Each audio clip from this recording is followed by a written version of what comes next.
Malacanang reiterates that the integrity of a candidate is a primary concern of President Aquino in choosing his preferred successor.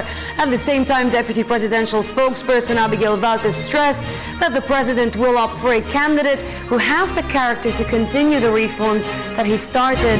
Valte made the statement in reaction to the latest SWS survey, where Senator Grace ahead with 8 percentage points over Vice President Jejomar Binay in the 2016 presidential contenders. In the same survey, DILG Secretary Mar Rojas gained 6 percentage points to be in the 3rd spot.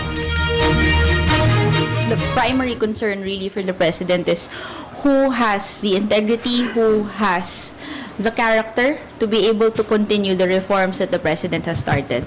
Actually also, if I may say, for the president also, syempre it's personal in that sense that his close to, 5 years of his life, 5 years on June 30, this coming June 30, taon po at halos magiging 6 na taon na buhay ng Pangulo yung ginugol niya para naman subukang mapaganda yung estado ng bansa natin. Lagi niyang sinasabi yan na ang gusto niyang mangyari ay yung inabutan niyang bansa ng 2010 ay sana mas maganda pag alis niya ng 2016.